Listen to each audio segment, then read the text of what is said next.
이토록 명확한데 자유민주적 질서에 입각한 평화통. 제가 대전에서 정치를 시작했고 대전 시당위원장까지 역임을 했었는데 오늘 현장 최고위원회를 대전에서 개최하게 돼서 감회가 남다릅니다. 최근 올해 대전의 주민등록 인구가 12년 만에 증가세로 돌아섰다는 반가운 소식을 들었습니다. 특히 전입 인구의 60% 이상이 2030 청년 세대라고 합니다.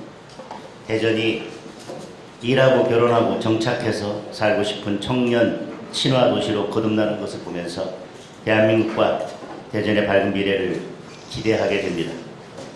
우리 국민의힘은 대전이 더 큰 미래를 향해 도약할 수 있도록 최선을 다해서 뒷받침하겠습니다. 대전 혁신도시의 공공기관 2차 이전이 조속히 확정되고 공공기관 2차 이전에서 대전과 충남이 우선적으로 배려될 수 있도록 최선을 다하겠습니다. 또한 대전의 체계적인 발전을 저해하는 대전교도소의 조속한 이전과 대전과 대한민국의 새로운 미래를 이끌 나노반도체 국가산단이 제대로 진행될 수 있도록 당의 힘을 보태겠습니다. 이렇게 대전은 미래를 향해 뛰고 있는데 이재명 정권과 더불어민주당은 대한민국의 미래와 국민의 삶에 파탄의 그림자를 그리우고 있습니다. 어제 이재명 대통령은 UN 무대에서 사실상 북한의 두 국가론을 편들었습니다. 대북 제재 공조에 함께 힘을 모으는 동맹국들 앞에서 흡수 통일도 일체의 적대적 행위도 하지 않겠다며 북한의 손을 들어준 셈입니다. 우리 헌법과 법률은 남북관계를 국가관계로 인정하지 않습니다. 특히 헌법 제3조는 대한민국 영토는 한반도와 부속 교섭을 한다고 못 받고 있습니다. 헌법 정신이 이토록 명확한데 자유민주적 질서에 입각한 평화통일을 실현해야 할 책무가 있는 대통령이 우리 헌법을 정면으로 부정하는 듯한 발언을 한 것입니다. 대통령은 교류, 관계 정상화, 비핵화를 언급했습니다. 북한과 친하게 지내겠다는 말만 잔뜩 있고 북한의 위협으로부터 국가와 국민의 안전을 지키겠다는 말은 없었습니다. 이미 정권은 선제적으로 대북 전단 살포와 대북 확성기 방송을 중단하면서 일방적으로 양보만 거듭해왔습니다. 북한이 원하는 바를 다 들어주었는데도 비핵화는 절대로 있을 수 없다. 한국과 마주하지 않겠다는 북한의 입장은 1도 변하지 않았습니다.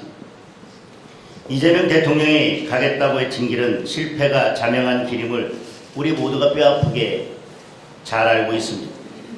과거 정부에서 북한에 퍼주고 지원해서 얻은 것은 한반도 평화와 안정이 아니었습니다. 연평해전, 전하남 북침, 연평도 포격전, DMZ 목함 지뢰였습니다.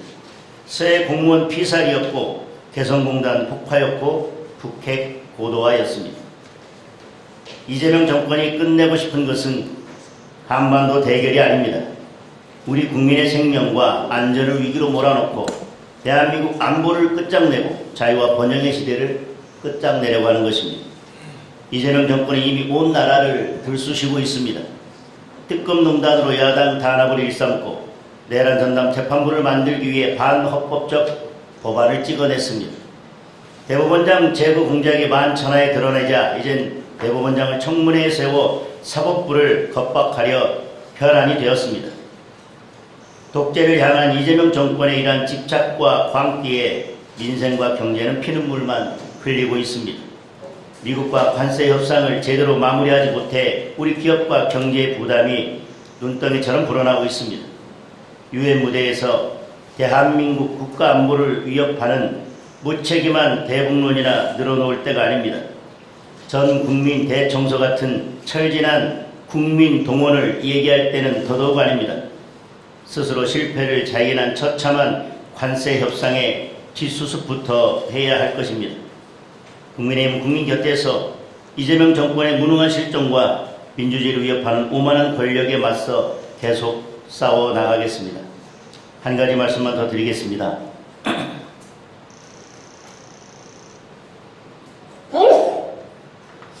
김인석 국무총리가 블룸버그 인터뷰에서 비자 문제 해결 전까지 미국 투자 없다.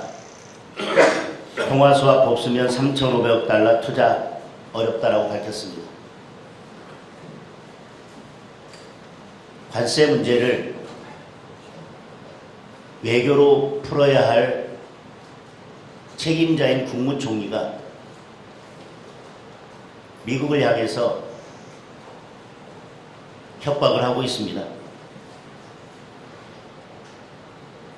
이제 관세 협상이 제대로 되지 않자 반미 선동으로 태세를 전환한 것이 분명해 보입니다.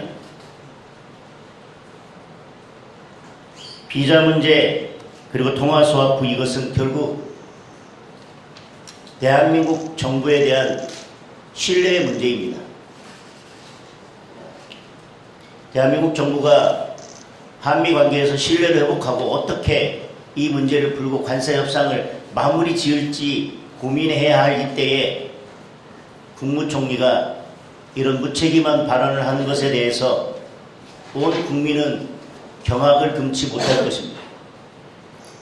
한국에 대해서는 통화 스와프를 거부했던 미국이 아르헨티나에 대해서는 먼저 통화 스와프를 제시했습니다. 이게 무엇을 의미하는 것이겠습니까? 대한민국 대통령이 이재명이라는 것, 대한민국 국무총리가 김민석이라는 것, 그것이 지금 대한민국의 최대의 리스크입니다.